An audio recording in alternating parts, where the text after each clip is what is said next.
کلیلہ و دمنہ ایک ایسی داستان ہے جو تقریباً 1500 سال قبل ہندوستان میں سنسکرت زبان میں لکھی گئی، اور اس میں دنیا بھر کی عقل و دانش کی باتیں موجود ہیں، مختلف ادب سے ہوتی ہوئی، مختلف زبانوں کے ادب سے ہوتی ہوئی، جن میں فارسی اور عربی وغیرہ شامل ہیں، یہ اردو تک پہنچی ہے۔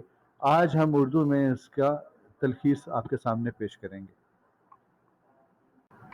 قدیم ہندوستان کے بادشاہ مہاراجہ بلیشم کے دربار میں سارے درباری موجود تھے کہ انہوں نے اپنے برہمن وزیر بیدبا کو طلب کیا۔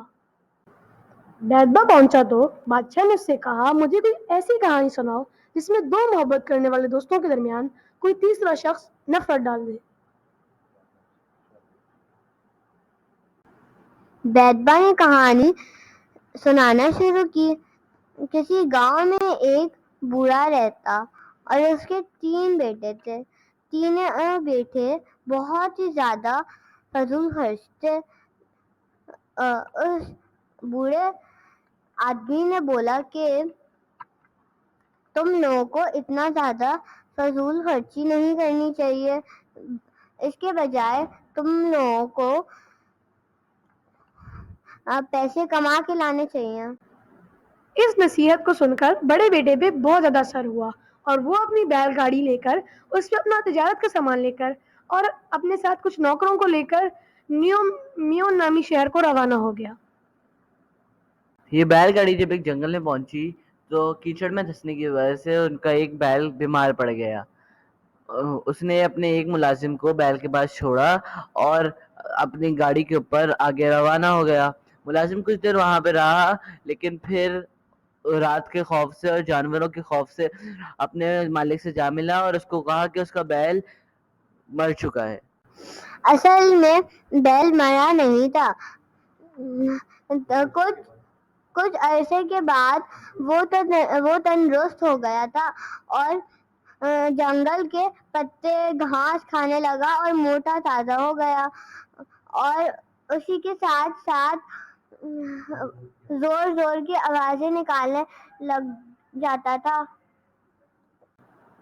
بیل کے زور زور سے ڈکرانے کی آواز سن کر جنگل کے سبھی جانور ششدر رہ گئے، وہ حیرت سے ادھر ادھر دیکھ رہے تھے۔ ان میں جنگل کا بادشاہ شیر بھی شامل تھا۔ شیر خصوصی طور پہ اس لیے بھی پریشان تھا کہ اس کی سلطنت میں کوئی باہر سے آنے والا اس کی سلطنت کو درہم برہم نہ کر دے۔ اس پریشانی کی وجہ سے شیر عموماً اپنی کچھار میں بے سود پڑا رہتا، شکار کے لیے باہر نہیں نکلتا، کوئی کثرت نہیں کرتا، کوئی امور سلطنت انجام نہیں دیتا، اور بس ایک جگہ پڑے رہتا۔ اس چیز کو بہت سے جانوروں نے محسوس کیا۔ بادشاہ کی اس کیفیت کو جس نے بطور خاص محسوس کیا وہ دمنہ تھا۔ دمنہ ایک سیار یا گیدڑ تھا، اور وہ بھی جنگل میں شیر کے دروازے کے آس پاس اپنے بھائی کے ساتھ پڑا رہتا تھا۔ اس کے بھائی کا نام کلیلہ تھا، اور کلیلہ ایک بردبار گیدڑ تھا۔ دمنہ نے اپنے بھائی سے ذکر کیا کہ یہ شیر اپنی جگہ پڑا کیوں رہتا ہے، یہ ہلتا کیوں نہیں، یہ شکار پہ کیوں نہیں جاتا، یہ مستعد کیوں نہیں۔ اس پر کلیلہ نے اسے سمجھایا کہ جس کام سے ہمارا کوئی سروکار نہیں ہے اس میں پڑھنے کا کوئی فائدہ نہیں ہے، جو کام اسی کو سچ ہے، تو ہمیں اس سے گریز کرنا چاہیے۔ اس پہ اس نے اپنے بھائی دمنہ کو ایک مثال بھی دی۔ یہ مثال ایک بندر کی تھی۔ ایک بندر نے جب ایک بڑھئی کو کام کرتے ہوئے دیکھا، اسے وہ بہت انوکھا، بہت اچھا لگا۔ جو ہی بڑھئی اپنے کام سے ادھر ادھر گیا تو وہ اپنی فوج پلٹن لے کے بڑھئی جیسا کام کرنے کی کوشش کرنے لگا۔ جب اس نے لکڑی کے ساتھ زیادہ چھیڑ چھاڑ کی تو اس کے نتیجے میں ہوا یہ کہ اس کی دم لکڑی کے سانچے کے اندر پھنس گئی، اور وہ لگا زور زور سے چیخنے۔ اس کے ساتھ آنے والے باقی سارے بندر تو بھاگ گئے، لیکن وہ لکڑی کے اندر پھنس گیا تھا۔ اس کی چیخیں سن کر بڑھئی واپس آیا اور اس نے اسے لکڑی کے سانچے سے نکالا اور اس کی خوب پٹائی کی۔ بندر کو اتنا درد تو شاید لکڑی کے سانچے کے اندر بھی نہیں ہوا تھا جتنا اسے بڑھئی کی پٹائی کرنے پر درد ہوا، اور روتا ہوا وہاں سے چلا گیا، اور یہ کہتے ہوئے گیا کہ جس کا کام اسی کو سانجھے۔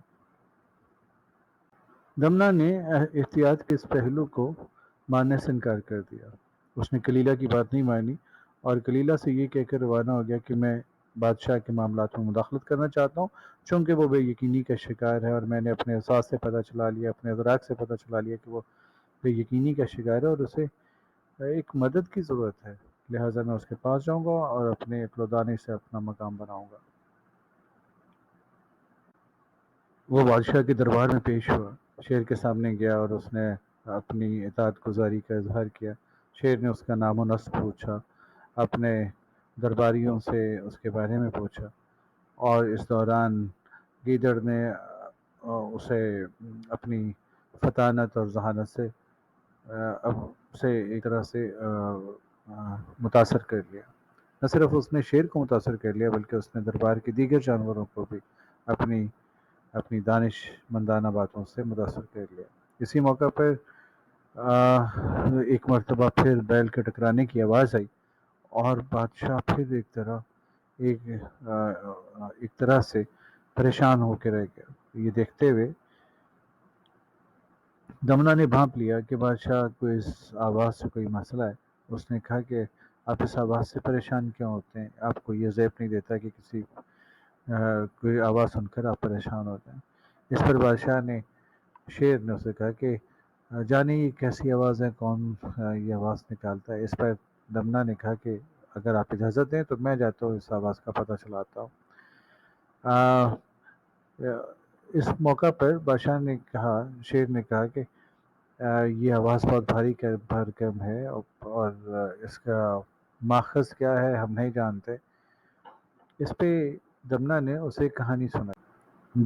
دمنا کی کہانی کے مطابق جنگل میں ایک مرتبہ لومڑی نے ایک زوردار آواز سنی۔ یہ آواز کسی باجے سے آئی تھی، اور باجا ایک درخت پر لٹکا ہوا تھا۔ لومڑی نے جب اتنے زور کی آواز سنی تو باجے کے پاس گئی، اور اس نے سوچا کہ اگر اس کے اندر سے اتنی بھاری بھرکم آواز نکلتی تو اس میں بہت سا گوشت ہوگا، اس میں بہت سی چربی ہوگی، لہٰذا اس نے باجے کو نیچے اتارا اور اسے بمبوڑنا شروع کر دیا۔ جب اس نے باجے کا مکمل تیا پانچا کر دیا تو اسے یہ دیکھ کر اس کی حیرت کی انتہا نہ رہی کہ باجے میں تو کوئی گوشت نہیں تھا۔ تو اس نے یہ کہا کہ ہر شور کرنے والی چیز لازمی نہیں کہ کوئی تنومند اور کارآمد چیز ہو۔ یہ سن کر شیر نے دمنا کو آواز کا ماخذ تلاش کرنے کی اجازت دے دی، اور اسے کہا کہ پتہ چلائے کہ یہ آواز کہاں سے آتی۔ دمنا آواز کی تلاش میں جنگل میں گیا تو اس نے دیکھا کہ ایک موٹا تازہ بیل ہے جو ٹکراتا پھر رہا ہے اور مستی میں اپنے نغمے سناتا پھر رہا ہے۔ اس نے بیل سے کہا کہ یہاں شیر کی حکومت ہے، اور اگر تم چلنا چاہو تو تم ابھی تک اس کے پاس نہیں پہنچے، لیکن اب تم اگر ابھی بھی آنا چاہو تو میں تمہیں امان دلواؤں گا بادشاہ سے، تو اگر تم چلنا چاہتے ہو تو میرے ساتھ چلو۔ اس پر بیل اس کے ساتھ ہو لیا اور شیر کی بارگاہ میں پہنچ گیا۔ شیر کے پاس پہنچنے پر اس نے شیر سے اپنے آمد کے حوالے سے اپنا سارا قصہ سنایا، اور شیر نے اسے اپنے اہم درباریوں میں داخل کر لیا۔ شیر اور بیل کی دوستی اور ایک دوسرے پر اعتماد اتنا بڑھا کہ شیر اپنے تمام معاملات میں اسے رازدار بنانے لگا۔ بیل شیر کے بہت قریب ہو گیا۔ اس پہ دمنا کو بہت غصہ آیا۔ دمنا اپنے بھائی کلیلہ کے پاس پہنچا اور اس سے شکایت کی، وہ چرندہ جسے میں شیر کے پاس لے کے گیا تھا، جسے میں بادشاہ سلامت کے پاس لے کے گیا تھا، وہ بادشاہ کا رفیق بن گیا ہے اور مجھے نظر انداز کر دیا گیا ہے۔ یہ کیسے ممکن ہے؟ میں اسے زندہ نہیں چھوڑوں گا۔ اس پر دمنا نے اس سے پوچھا، بیل تم سے بہت بڑا ہے، تم اسے کیسے شکست دو گے؟ اس پر دمنا نے اپنے مکارانہ انداز میں چند حکایتیں سنائیں، اور حکایتیں سناتے ہوئے کہا کہ وہ اسے بادشاہ سے جدا کر کے رہوں گا۔ یہیں ہماری پہلی قسط کا اختتام ہوتا ہے۔ اگلی قسط تک اجازت دیجیے۔ صداکار سہیل محمود، صداکار سالار سہیل، صداکار دانیال سہیل اور مہک، جزاک